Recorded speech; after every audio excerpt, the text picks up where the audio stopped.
Hey, I hope you're doing great. So if you're like me and you have trading bots running here and there, you have probably realized that it can become quite cumbersome to keep track of everything that's going on. This definitely gets worse when you have multiple strategies, trading multiple coins, and even on multiple exchanges. There is no way I would connect every day to each account, everything to check the positions, download CSV files, things like that. No way. Let's face it, I'm too lazy for that. I like things to be easy, fast, and efficient. So today, let me show you a very simple way of keeping track of all of this. There is actually many ways to approach this problem, but today I want to give you a very simple way. And that's what you see here, is to get some notifications on our own Discord channel about information when positions are being opened and closed. So you have to know that this is really the tip of the iceberg, and this is a very simple thing that's happening here that I'm going to show you today.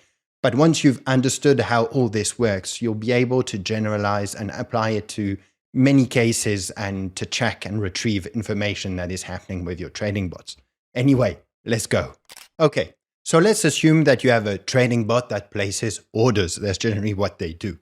So what we'll take a simplifying case here where we have that typically somewhere in your trading bot code, you would have a function that is triggered that is place order, something like that.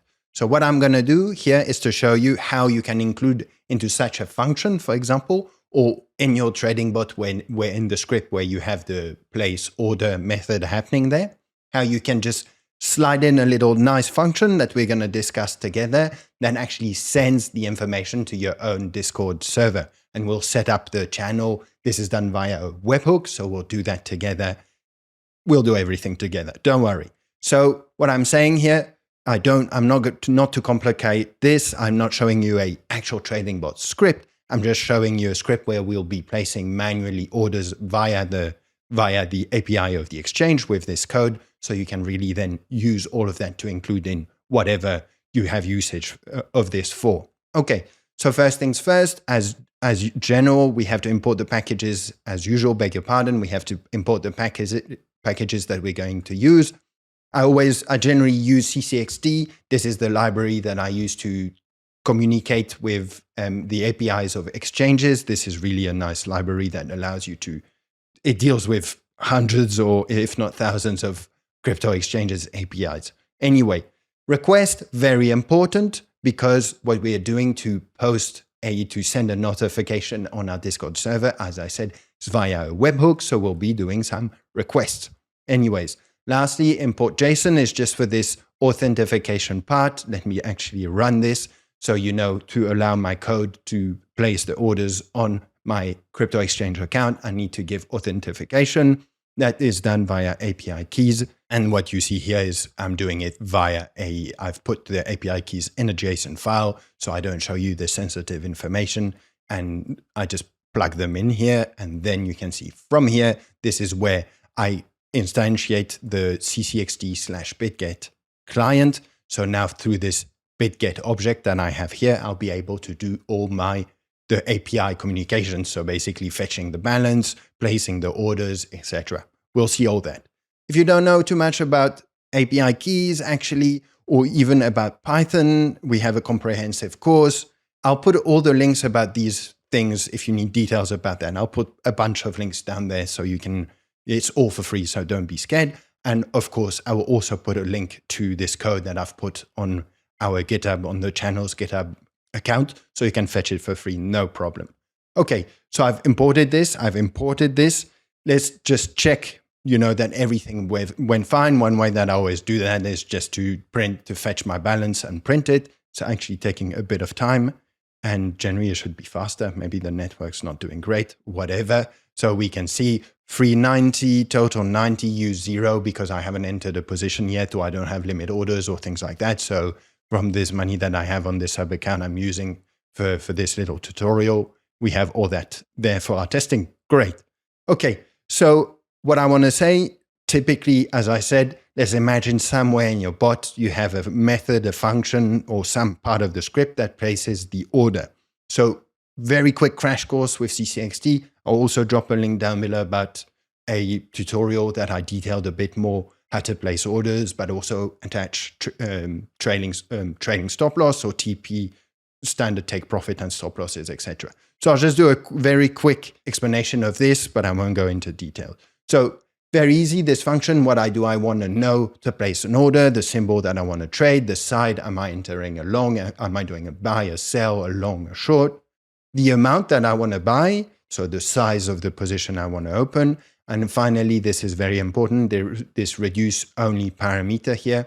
If it is to false, it means that you're entering a position. But when you want to close a position and not basically, because there is some context, for example, some setups where you could be opening a long and a short at the same time on the same coin.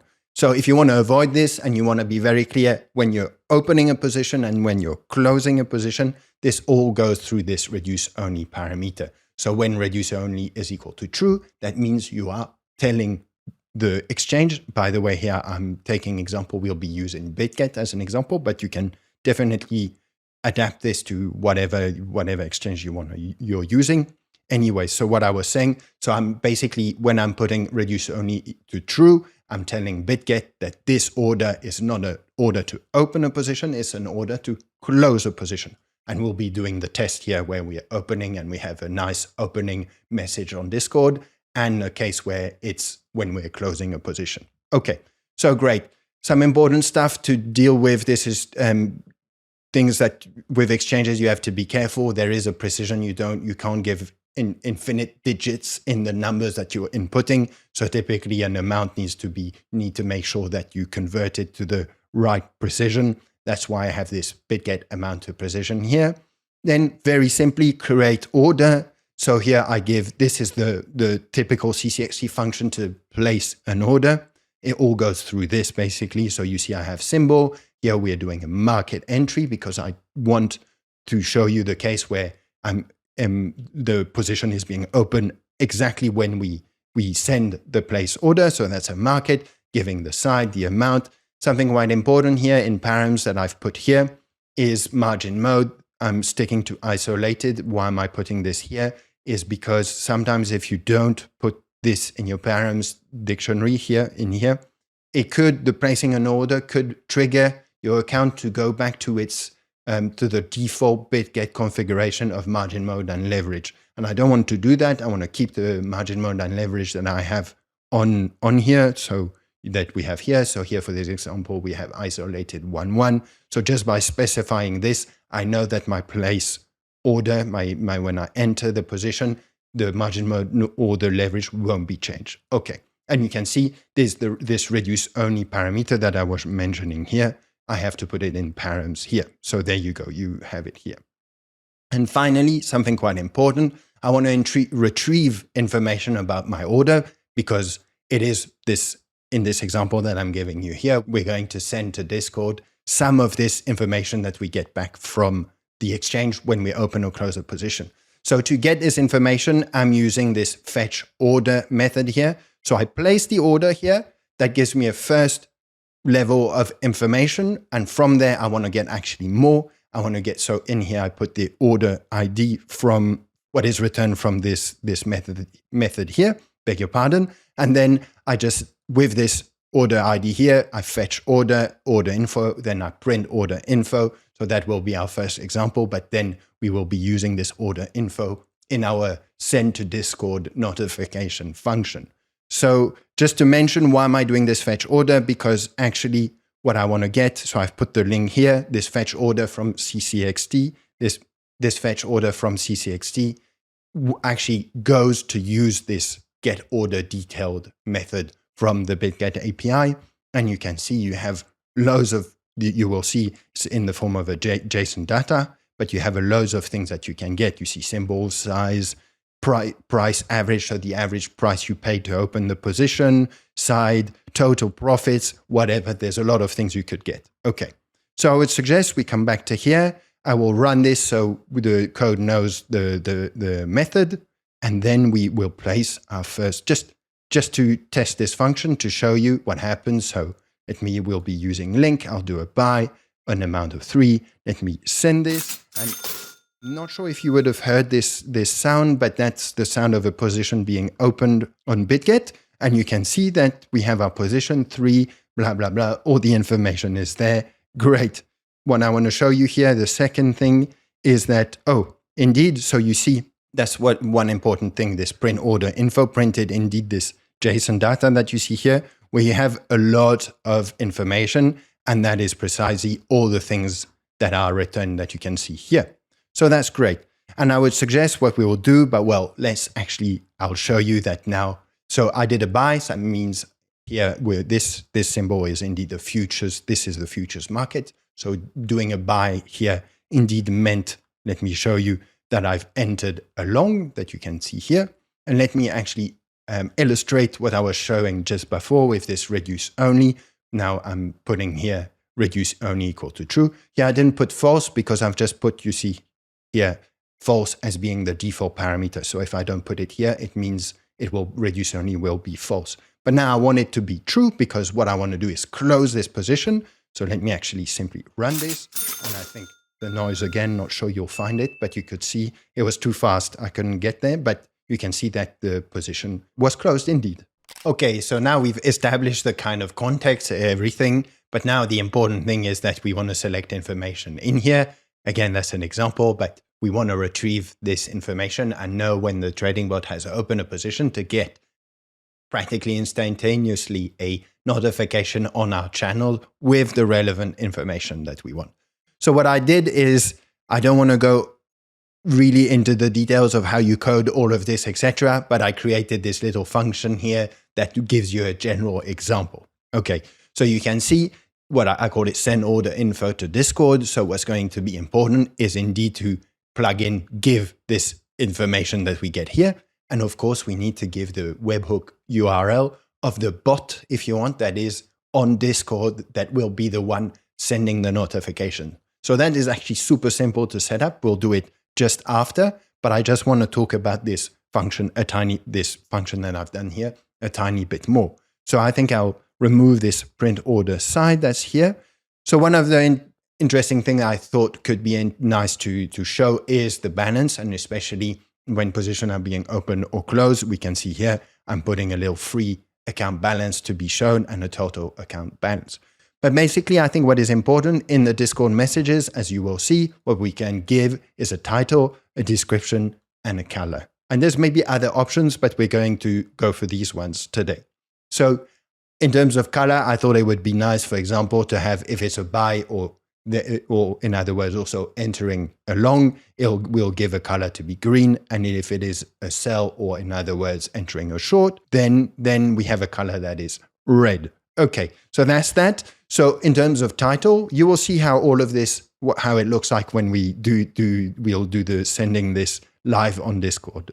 But the title, I put the symbol. And in terms of information, what I'm putting is amount. You can see in order info, what I'm getting is the size here in what you see in here, the average price. So what is the average price you paid to open that position? So depending on the order book and all of this, it might not be exactly the current price that you see on the chart. So here I'm fetching this price average. Also fetching the total P&L. So actually this will be 0 when it's opening a position, but when we're closing a position, we'll have the P&L of that position printed here. And also the fee. The fee is maybe an excuse just to tell you that if you don't have an account on BitGet yet and you'd like to try them out, we have a link down below that will give you a 10% discount on your trading fees, which is not negligible. And I also thank you if you do that, because that really supports me in creating all this open source and free content on the channel. Anyway, back to our thing. So I think what we have here, we've set up. So basically we're setting up here the data that we'll be sending to Discord. So we've discussed all this. And finally, what is important, I mentioned that right at the beginning, we're using a request because we're sending this to the webhook URL on Discord. So again, we'll create that right now, actually. So you can see I'm just saying we're doing a post request. So with to that webhook URL, and the data that we're giving is indeed that data that we filled up here. Great. So what I suggest, is this is a the send info to Discord, but let's actually create a function that's a bit larger if you want. I could have plugged in here also that function that we did here, but I decided to just rewrite everything except the send order to Discord. So here, now we have this nice function that is place order and send Discord to notification, notif, okay? And typically this could be the kind of function that now you put in your trading bot. Instead of just placeholder, you can put this in your trading bot script. Anyways, so nothing changes, same parameters as what we have had here. Actually, the beginning of the code is here. You see the exact same kind of thing, but just note that in the send order info to Discord, I indeed put order info here. And the other thing that I need to give is the webhook URL that we have to create now. Just to mention quickly, to say if you're enjoying this content and it is valuable to you, don't forget to give me a little like and a subscription. It really helps. And also, if you have any questions, comments, or things like that, you don't hesitate to write them down in the description in the comments down below, beg your pardon, or join our community Discord and exchange there. Anyways, so as I mentioned, I think the last thing we're missing here is just to set up the webhook URL so that we can finally have all these things printed nicely on Discord. Okay, so let's imagine that you have your own Discord server. If you don't know how to create that, I'm sure you'll find some very good tutorials, so I won't go through that. What I've done here is simply that generally when you create a Discord server, what happens, you have just a general channel, so you could create as many channels as you want per trading bot, per whatever. I mean, things can go really, really deep, but I just created this funky bot channel here, and we're going to be sending our notifications here. And as it's super simple, we just do edit channel integration. You see here, you have webhooks, create a webhook. We don't have to do new, a created one already. If you want to do more, you'll do a new webhook. But you can see here we have Captain Hook that was created. Great. You can change the name if you want, whatever. So what all we do is simply do copy webhook URL, and that's it. Come back to our code, come back here, paste it. Great. I think I haven't run this, so the code doesn't know about this function yet. Now I'm going to define this function. And now how about we simply run again to open a position and see, as you can see, where I'm doing the exact same cases as before, but here I'm indeed using place order and send Discord notif. So this function here. So you know what? Let's see. I'm not sure if you heard the noise. Maybe they won't be, you might not hear them, but I heard the noise from BitGet saying that I indeed opened the position. So here, and I also had the noise of the Discord messages. So if I open here, we'll close, come back to here, and there we go. We have everything. You can see link USDT, that was our title. And in the description, we had put everything here. So amount of 3, that's the average price that the order got executed. As I said, this is an entry, total P&L is 0. We paid some fees. And as you can see, now my free account balance is smaller than my total account balance because I have a position that is open. Pretty cool, right? Okay, so I think the second thing now, we should check what happens when we actually close the position. So you can see here, I'm doing sell, amount 3, and I've put my reduce only to true. Let's run this. Let's go to see. You can see that this disappeared. Great. And what did we get on Discord? We have everything here. Great. So we have everything the same. You can see that now the free account balance came back to being equal to that total here. We paid some fees, and there was a total P&L negative between the time I opened and closed. Maybe the price dropped a tiny bit, but probably what also happened is that because I've paid fees, the total P&L is negative. Cool. Okay, let me just mention this. I thought was a nice example to show you, and actually retrieving this information that is written via BitGet when a position is open, close is quite telling, and I think a nice example. But you really have to understand that you can send information like this from pretty much anything that is happening in your trading bot code. Let's say, for example, in your trading bot script, you regularly save information to track statistics. I don't know, you have maybe a better general P&L calculation, win rate, I don't know, whatever. Well, you can really, and imagine you even store that in files on the server. Well, you can totally use a send information like this to send whatever information about your training bot that you've tracked, whatever, back to your own Discord channel. And maybe if you have several bots, several coins, you can make several channels, whatever. Really, the possibilities are quite infinite. Anyways, now if you're interested about a fully automated, customizable, homemade Python trading bot that uses actually a strategy that I love, I really love, you can check this video out. Anyways, happy trading, take care, and see you soon.